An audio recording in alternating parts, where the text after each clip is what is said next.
Welcome, everyone. We are very pleased to have you with us in this very first virtual open house. And we hope that this evening we can bring you some much needed positive energy. My name is Paula, and most of you will know me as the fundraiser at ChildsiFoundation Foundation. I work with a team to communicate the work that we do and the importance of it. And most importantly, give you, our community of supporters, every opportunity to become a part of this work.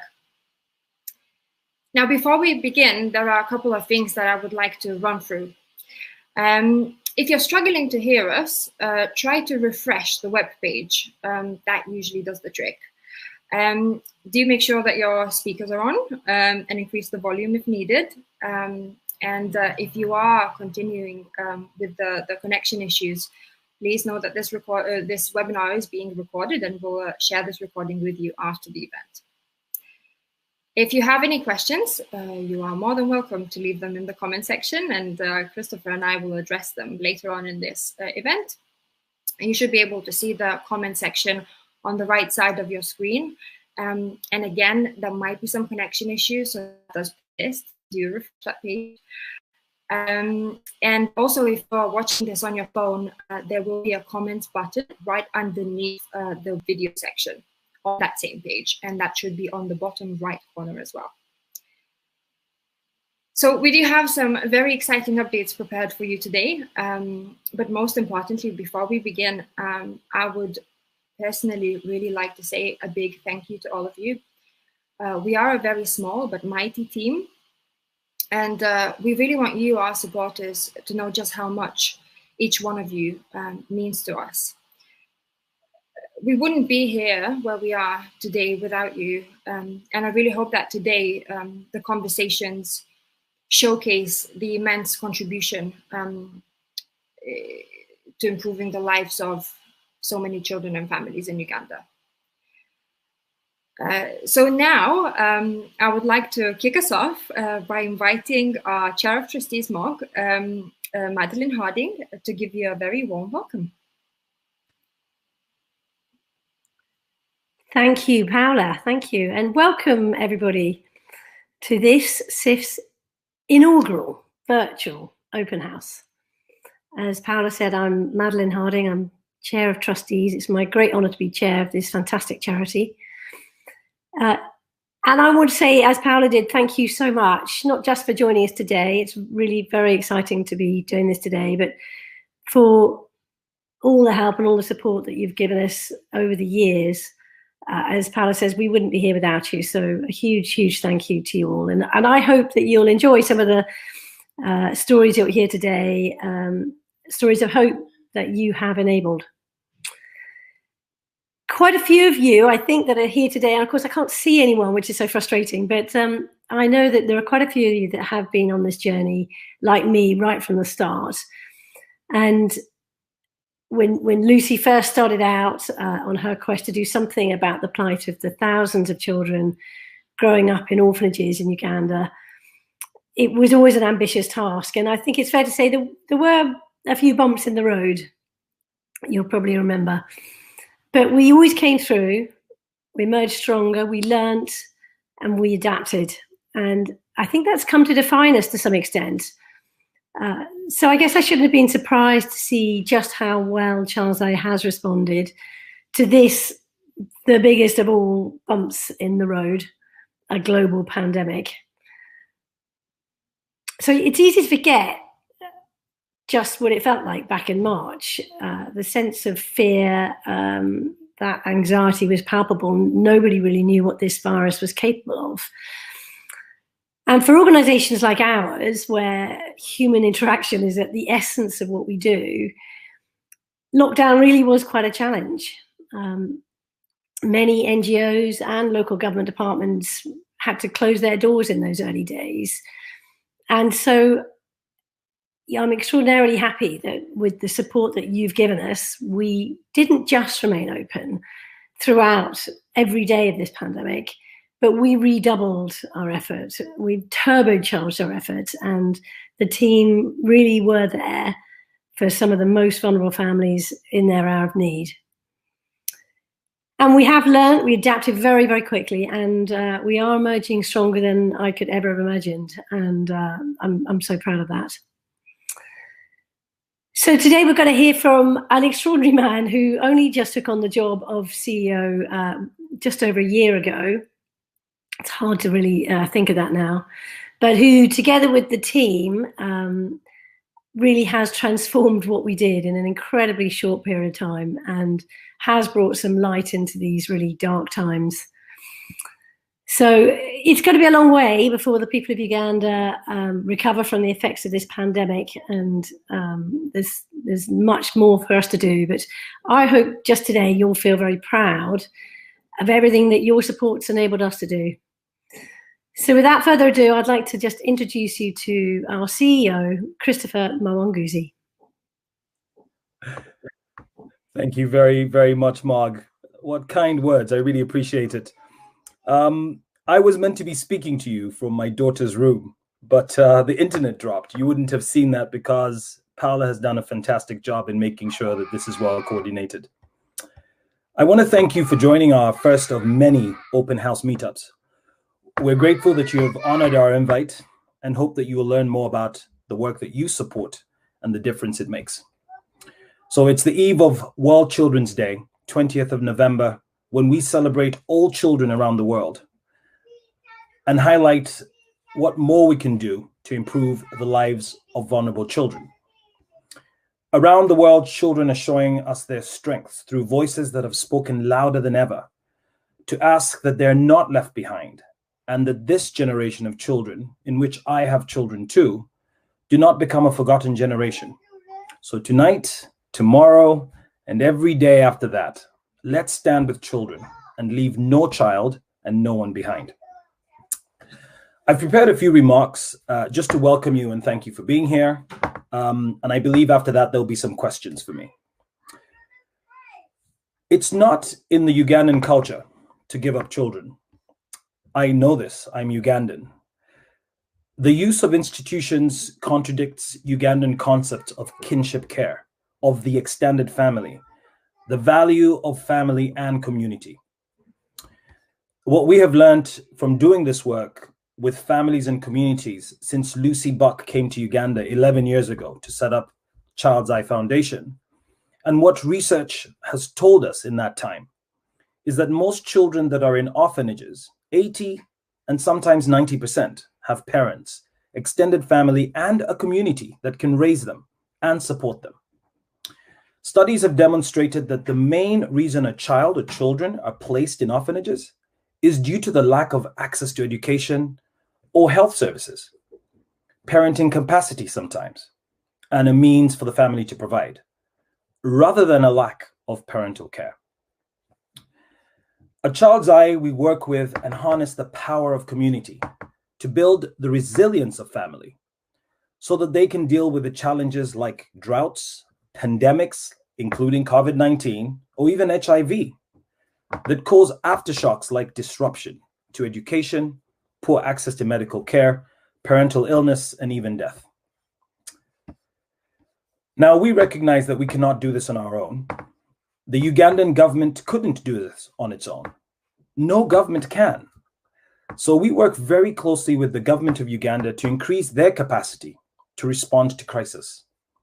We do this in partnership with other non-governmental organizations and community-based and grassroots organizations. Together, we identify and train community volunteers, creating a movement of child protection actors accountable for their neighbors. As a group, they pass important information about diseases and child welfare, signposting families that are struggling to access specialist services. They do this ensuring that families that are going through the most at-risk situations are prioritized. These are families with disabilities and families with additional needs, like pregnant mothers, households affected by HIV, and survivors of violence and abuse. They train and educate their communities about setting up small businesses, shops, agro-business, supply chain, tailoring, savings, and much more. They also report serious concerns like child abuse and neglect, to the rightful authorities, but they also let us know about families that are struggling to pay rent, access medicine, or even start a business. In a more recent program where we're supporting and transitioning 20 young adults out of care back into the community, these amazing community volunteers are mentoring, providing business ideas, employability advice, and emotional and well-being support to care leavers. Now, Child's Eye also employs a team of 18 qualified and experienced social workers and a nurse who train and coordinate the community volunteers. Working with them in small groups we like to call community development networks. These community development networks are set up in villages, in sub-counties, and sometimes at district level. They discuss the challenges in the community, in the village, in the district, but they also provide solutions like parenting training, women support groups, business ideas, savings groups, and child protection. Using an approach called active family support, our social workers support the more complex cases and come alongside families in crisis and families where we have moved children out of orphanages to support them to build their confidence in parenting, to strengthen their family and their social networks so that they have support, so that they don't feel isolated, giving them an initial boost with their income so that they are not evicted from their houses or unable to send their children to school. This team of amazing social workers in Uganda also work with families to improve their household income through supporting them with business skills and a small grant to set them up with small businesses, signposting them to training groups, memberships, and saving schemes within their communities. COVID-19 continues to have a dramatic impact on the most vulnerable children and families in Uganda. Coupled with the recent political unrest, the economic shocks, the lockdown measures, the school closures that have taken away a place of safety, resilience, and learning are likely to set back progress and affect many more people for a long time to come. We want to make sure that this does not happen, because these exact situations are likely to put families in positions where they have to give up their children. So, by learning about our work, how we are responding to families in crisis, how we work with orphanages, children homes, and residential care facilities to repurpose them into community hubs that scale to support thousands of children in a village or district so that they can prevent separation in the first place.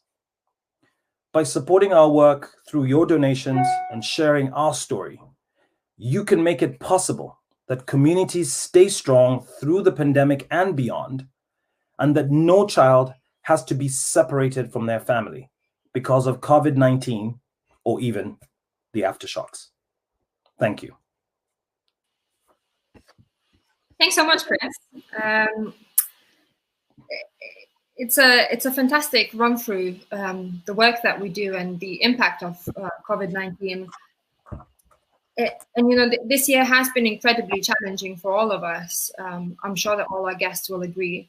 And there were so many things that had to be changed in our daily lives and the way we go about it, to adapt to everything that's happening.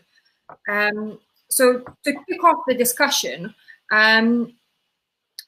would you be able to talk in a bit more detail how the pandemic has affected the work of Child's Eye Foundation? Okay. Yeah, absolutely. I could speak in some detail, but really quickly as well. So we have supported families in communities that have been affected initially from the lockdown, the containment measures that the government put in place. Uganda was very quick to respond when COVID-19 became a pandemic for us in our country. We had to ask all our staff initially to go home and to stay at home, to keep them safe, to understand what the situation was.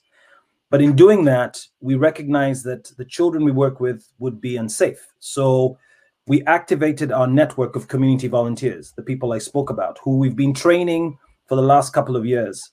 And they were our ears on the ground, our first point of contact. Right into the pandemic, we managed to work with the Ministry of Gender, Labor and Social Development. That's the government ministry that we work directly with, to first of all, get them to be responsive to the situation and to work with them to respond to the situation.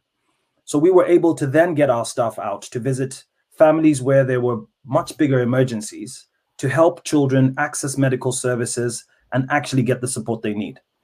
So in terms of how we've been affected, I mean, our work is to respond to crisis. So when the pandemic came, we were able to respond, and we were very fortunate to have this network within the community. And because of that, the government was very keen to have us responding and doing this work. But we also were able to get the government to respond and to do more than they could have done.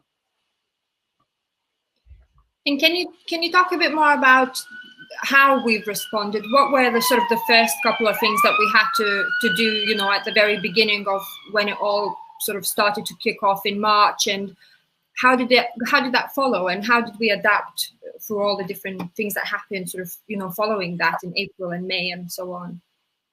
Okay. So we from the outset, we did 5 things. The first thing is we prioritize the safety of children, families, and the rest of our wider beneficiaries. And by doing that, we were able to provide protective gear, information, guidance, advice to as many people as possible. So since March to date, we have provided information to over 9,000 households. The second thing we're able to do was support institutions and orphanages so that we made sure we did not leave any children behind.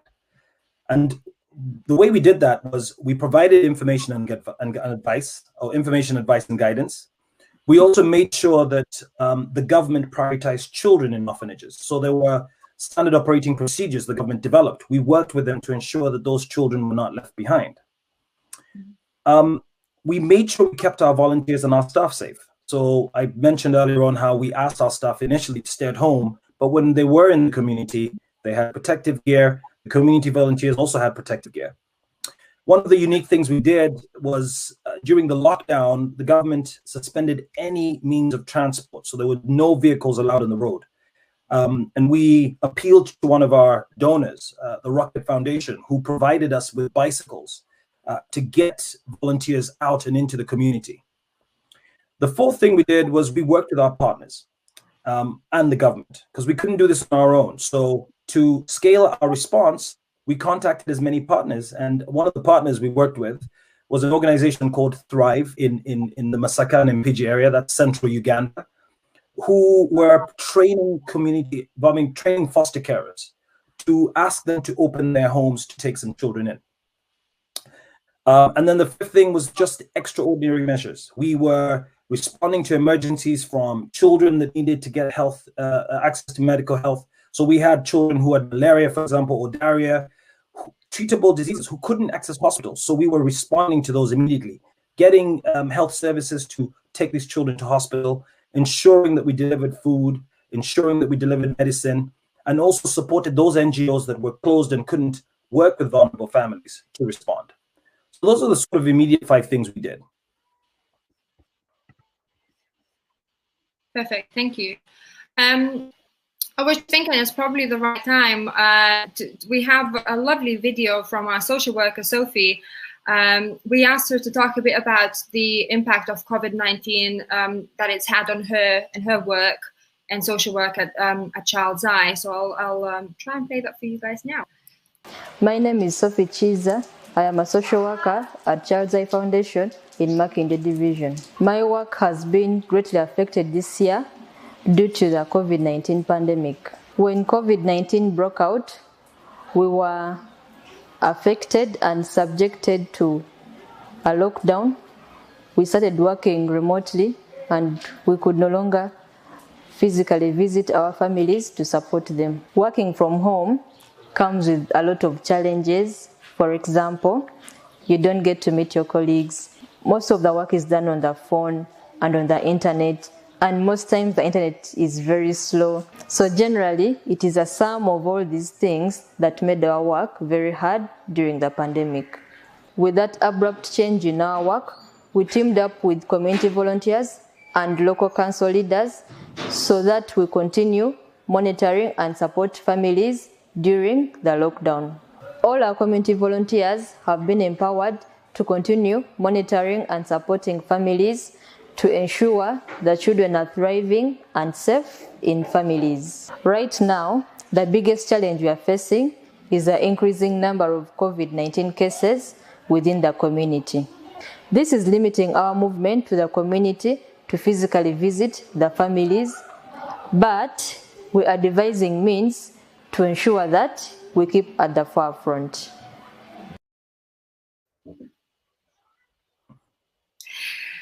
So I was just thinking while Sophie was talking, you mentioned briefly that this pandemic is going to have quite significant impacts on Uganda and families, vulnerable families in Uganda, quite a long-term impact. Could you talk a bit more about what that impact is going to be and what exactly it's going to affect?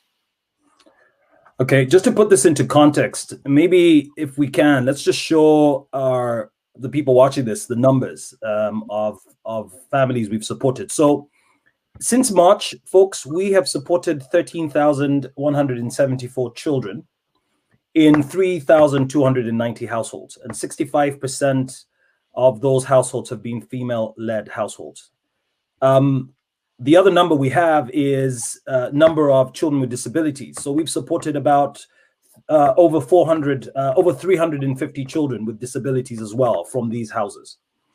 You know, Paula, your question is a very relevant and a very interesting question. One of the things that we have to remember is we weren't on track across the world to eradicate poverty by 2040, but also there were so many vulnerable families that were struggling. And because of COVID-19, this has heightened the risk and made it even more difficult. Let me just share with you some of the challenges that we're seeing. Food insecurity is one. You know, we've had to provide households that would ordinarily look after themselves, fend for themselves because they were in employment, because they had businesses. We've had to support and provide them with food.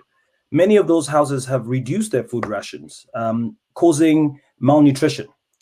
The rates of violence against women and girls is increasing. And at the same time, sexual and reproductive health services are becoming harder to access. Closure of schools, the challenges associated with this, accessing remote learning, for example. I remember, you know, people were asking us if our families could access remote learning. There is no internet, let alone electricity in some of these areas that we work with. But also girls who have left school that might not be able to go back to school, with the risk of being forced into marriages and labor. Children at home has meant an increased labor for women and girls, access to work and other economic opportunities for those families that have small businesses like market stalls. And the other incredible thing that we've seen is the stress levels amongst parents, amongst children, and people already living in very, very stressful situations.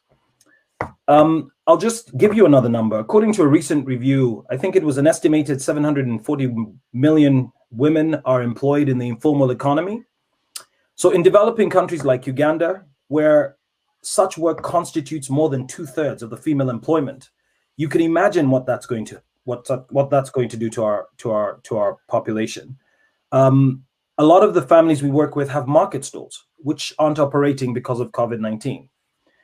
But the other thing I should mention is crowded orphanages and the impact that this is going to have on those orphanages and the children in those orphanages. With us, there were some orphanages that decided to send children home into conditions that were quite dire and stressful. Now, we followed up on those situations. We followed up on those children. But that means that those that have stayed in orphanages, where some of the workers had to go home because they had to reduce the number of people in the workplace, or because children had to be pushed out, those children, those orphanages, those families are going to struggle with this. So the impact of COVID-19 has just made things even worse, even more difficult.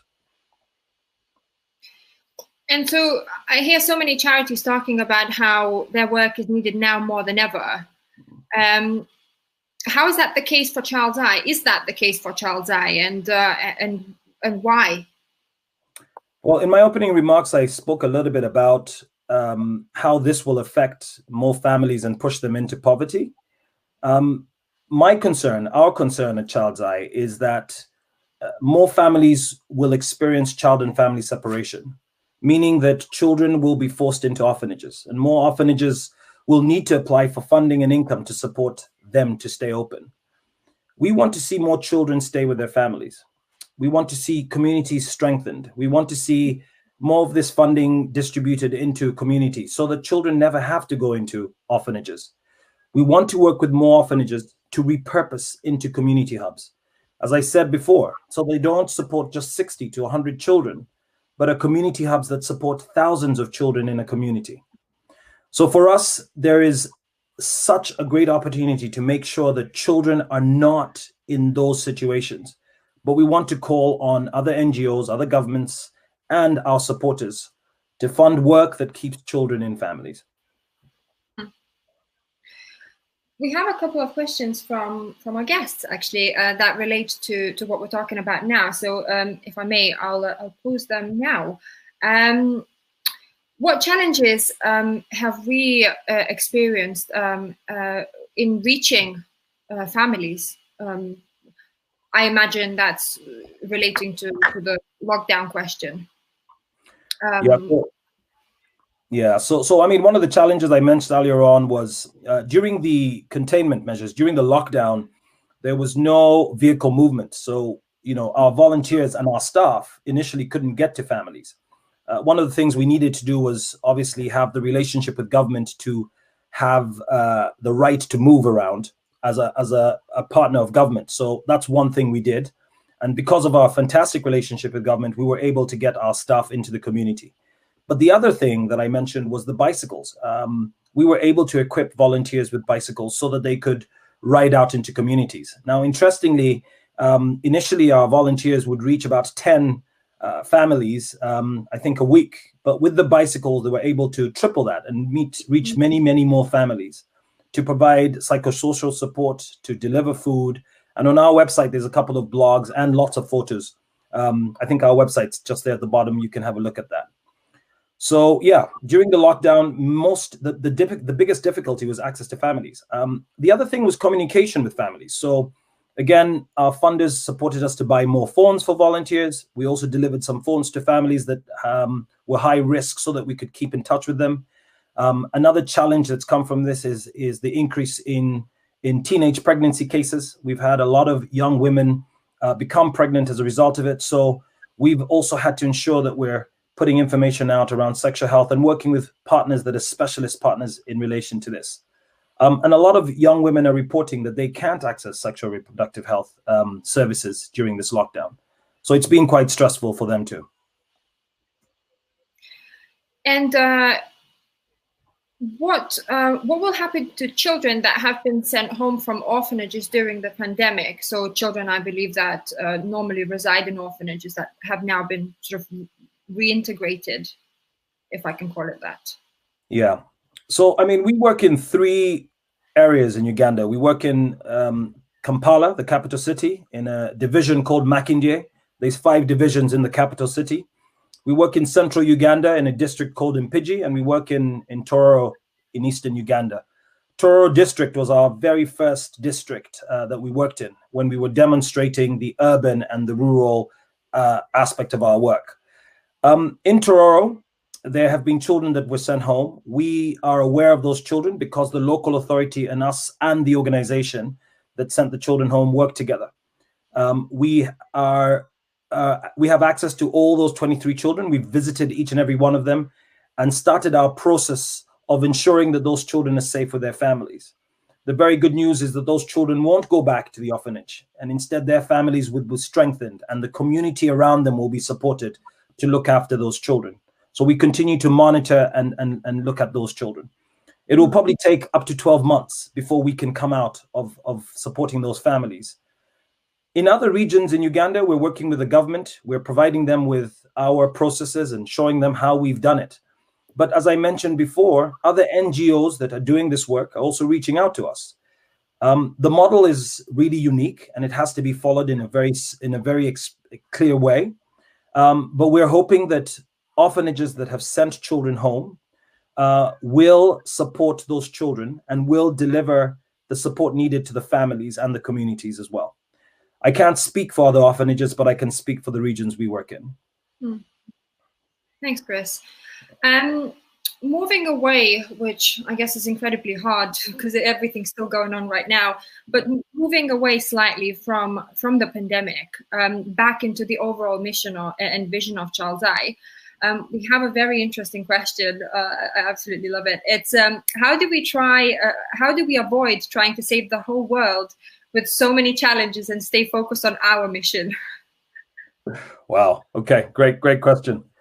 I think one of the ways we do that is, we have a strategy that we've had in place for 5 years. So Lucy Buck, our founder and former CEO, left in October last year.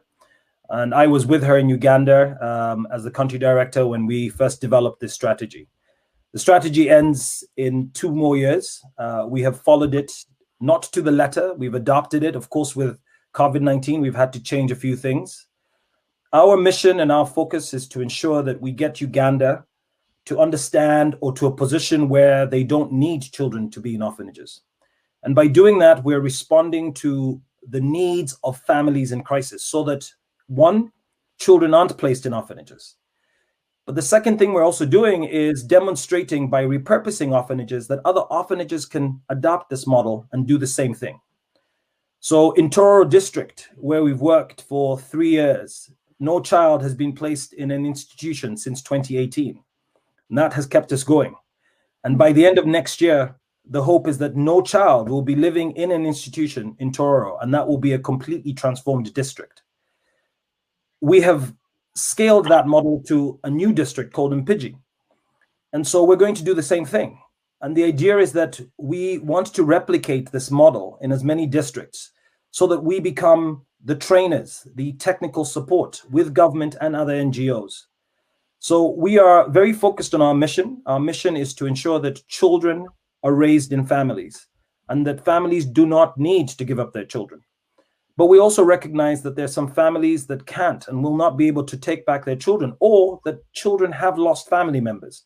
So one of the things we're building is a foster care, a kinship care community, parents who will open their homes to children and look after them, and Ugandan adoptive parents who will also take those children home. We've been very steadfast in our mission, Paula. I think we are planning to continue that way. Perfect, thank you. So thank you so much, Ola, Jan Harmen, and Stefanka for your questions. Chris, thank you. This has been really good. I feel like every time I speak to you, I learn something new, which is incredible. And thank you so much for your passion. I know that we have some very special news to share. I wouldn't want to leave it for the very last minutes of this event. So I'll give you the honor of introducing our new country director, and then we can share a very special message from our new country director herself. Fantastic. Thank you, Paula. So, folks, it's a big deal at Child's Eye when we find new members of staff and friends to join us and join the family. And actually, before I introduce our country director, I also want to welcome Victoria Bozy, who will be joining us as our Grants and Strategic Partnerships Manager. And I believe she's on this call. Some of the people watching this, Victoria, you will meet.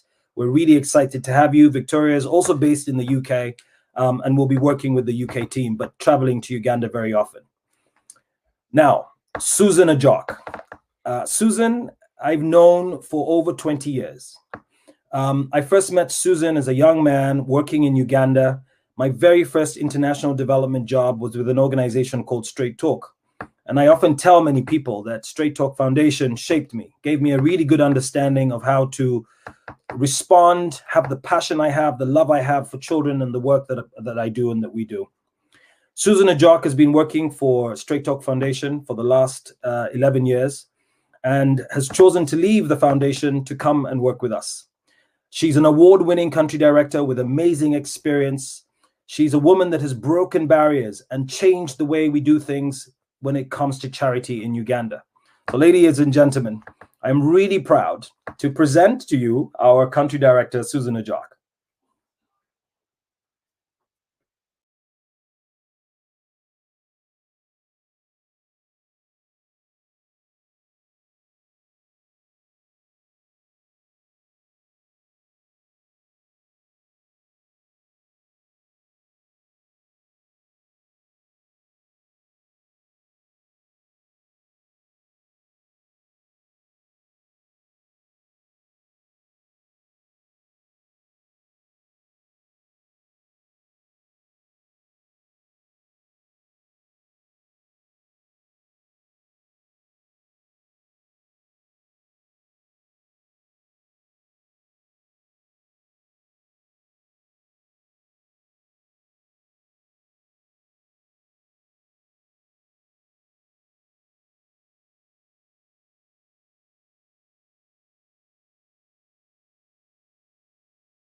So huge apologies, everyone. It looks like we're having some technical issues. As expected, there always have to be something. It has to be something. It looks like there is no sound for Susan's video. So I do apologize for this. What we will do is share this video with you in an email tomorrow morning so that you can watch this on our YouTube channel. And hear Susan's message. We're really excited to share this with you, but unfortunately there must be some technical issue there. So I do apologize for that. To move along, and I think my big message to all of you, which I was really keen to share with you today, is that I did say thank you to all of you at the very beginning. But I do, as a very small team at Child's Eye, we do really value the contribution from each one of you. And there are so many different ways in which we get the support from all of you, through your volunteering, through your time, through those beautiful messages, beautiful emails about the communications we send out. And sometimes just an email to say, hi, and how are you? So thank you. We are a very small community, but a very impactful community. So I do want to thank you for that and for sticking around.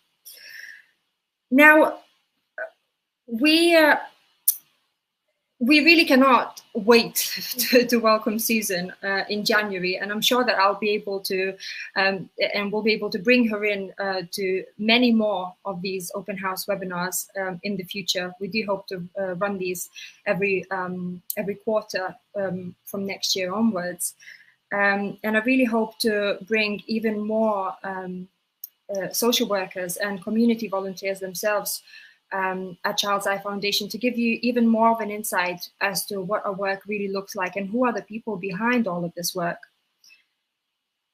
So I really hope that this becomes our small tradition. And our work really does not stop here, and Chris has touched on that quite a few times. This really is just the beginning. This pandemic has had a tremendous impact, by the sounds of it, on many families already, and is continued to have that impact going forward. So we do want you to stay with us and do stay in touch. There are many ways in which you can get involved with our work, and I know most of you already do support us in many ways. But I just wanted to share with you that we do have our giving circle, our new regular giving club, which we launched in September. And if you haven't seen it yet, do have a look. Do have a look on our website. On this event page, if you scroll to the very bottom, you'll be able to see the link to find out more about the Giving Circle. It's really a tremendous community of global change makers who sign up to give a monthly gift of their choosing, and who get tailored updates every month from the field on how our work is going. So we'd absolutely love to welcome you into the Giving Circle. Also, as it has now actually become a tradition, we have the Big Give Christmas Challenge starting on the 1st of December, which is in 2 weeks' time. And the Big Give Christmas Challenge this year is all about training community volunteers to support families and make sure that they are equipped, families, the parents themselves are equipped to support the mental health needs of their children. So we will be sending you a number of updates before the launch of this campaign and throughout the campaign, which will be running for a week. But just to note, this campaign is a matched giving campaign. It's very exciting that all the donations made towards this campaign will be matched. So if you were to make a donation of £20, that will be doubled and it will have a £40 worth of impact. So it's really worth looking into. If you have any questions at all, feel free to email us. And if you were not in a position at this stage to make a financial contribution, we completely understand, and please do sign up to our newsletter to receive the latest news from the field, updates on our work, and future event invitations. So we'd absolutely love to stay in touch. Our email addresses are here, so do email us. You can get through to either myself or Chris. We are a very small team, as I said. So thank you very much. I am very sorry we couldn't show Susan's video to you, but as I said, I'll share it tomorrow morning. And just to say another big thank you to Mog and Madeleine Harding and Christopher Muwanguzi themselves for joining this event and for a very, I would say, fruitful discussion. And thank you to our guests for joining. And until next time, bye.